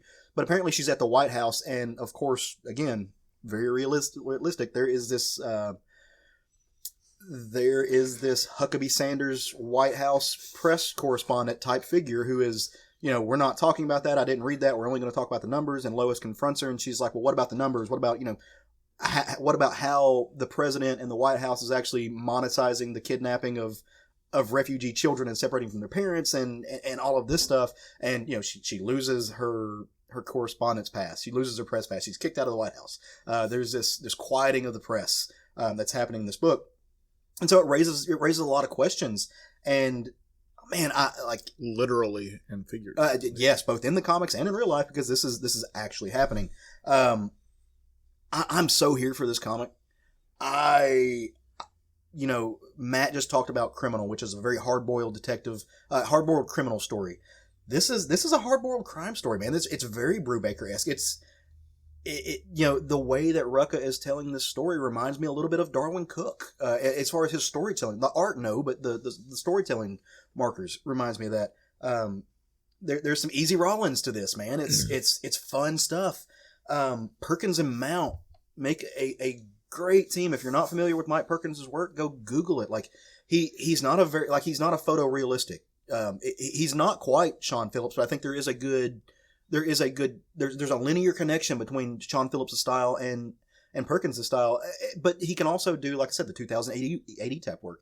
He's a solid artist, and the color palette that is used in this book is Paul Mounts he's no slouch himself. He brings a lot to the tone of this story. He brings, when things need to be attentive, there's this really just bold palette, but when things need to be to be dark, he uses a lot of browns, he uses a lot of gray wash, some dark greens. It's not dark, and I forget what book it was. A few weeks ago, I complained about a book being almost too dark. Like, just because you're in the shadows doesn't mean it should be like. That was a Batman book. Was it Leviathan? Leviathan, yeah.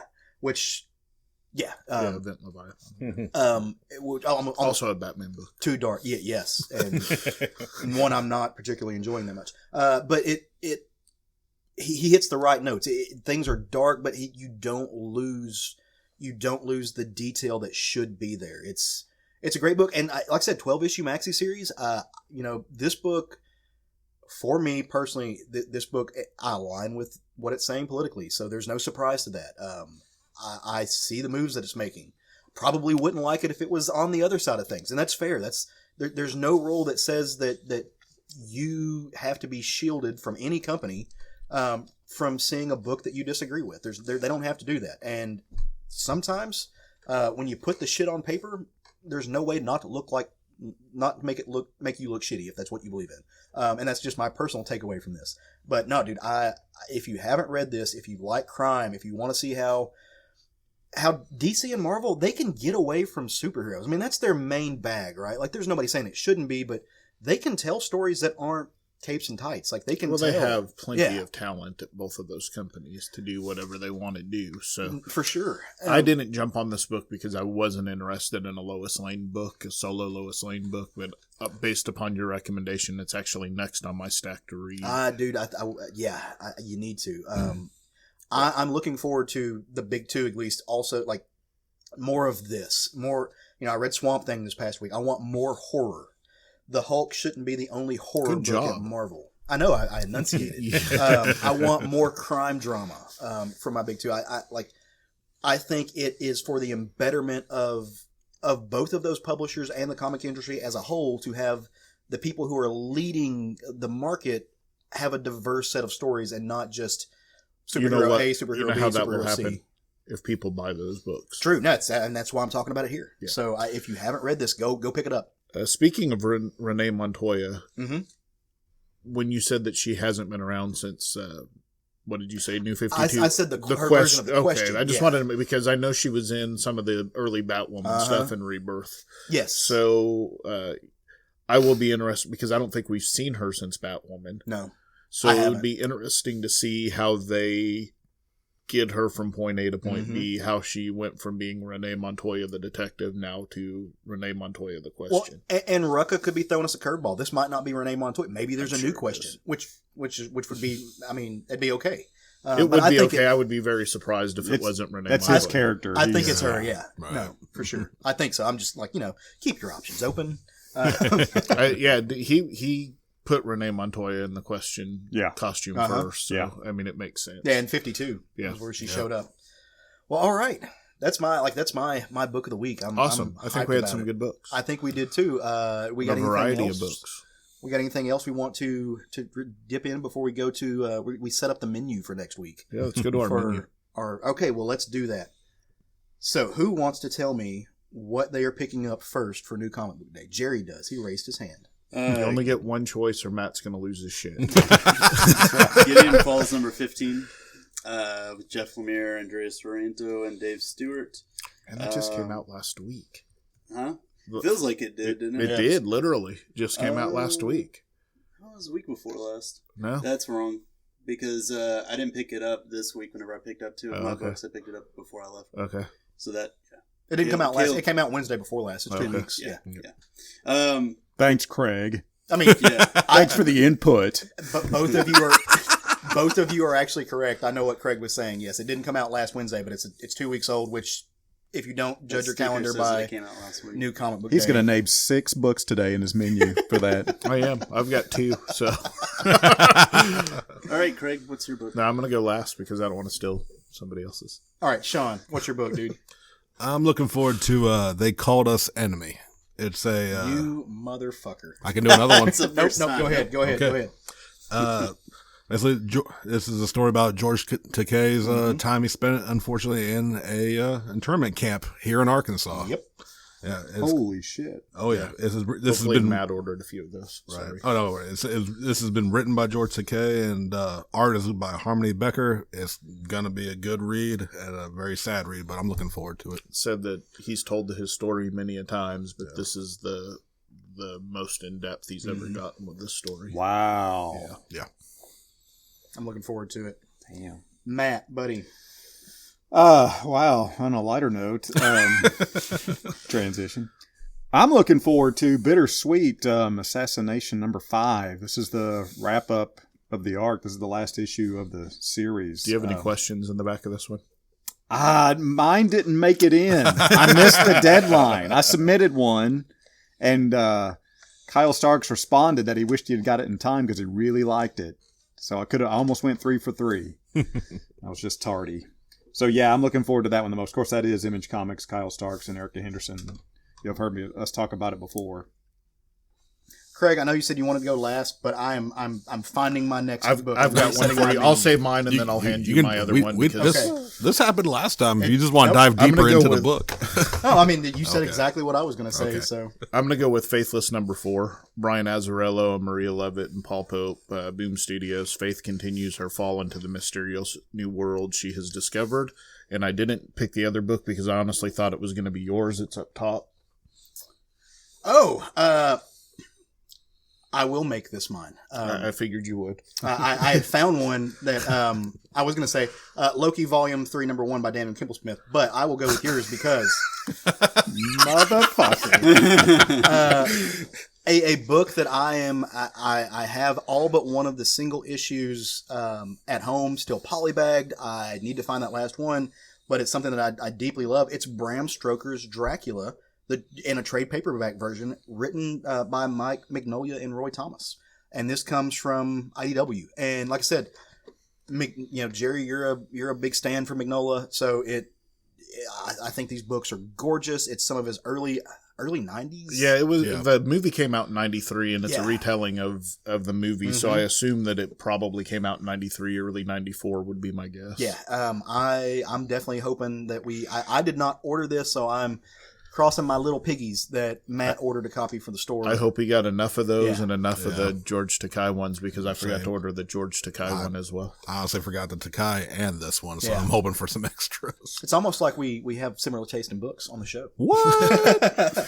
So, all right, that's the menu for next week. If you have something else that you know of that's coming out next week that you want to talk about, I would like to invite you to come to our Facebook group. If you're not already a member, join, answer the little questions we ask. They're not hard. It's just who's your favorite superhero, who's your writer, this, that, and the other.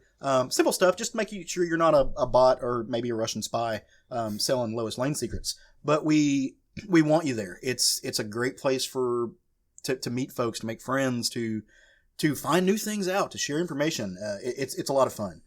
You can come check out what we're reading on Instagram and on our Twitter page every once in a while. And if you have questions, you can send them to our email. Our email is southernfriedgeekery@gmail.com. Is there any more business, gentlemen? We got anything else we need to talk about? Nope. We ready to bring this thing home? Yep, let's bring it home. All right. Well, I kind of already did. So go forth and love some comics. Woo! That was a weak. That was a lackluster woo, Jerry. Do it again. Woo! There we go. That's a guy just got back from vacation. Yeah. He's not happy about it.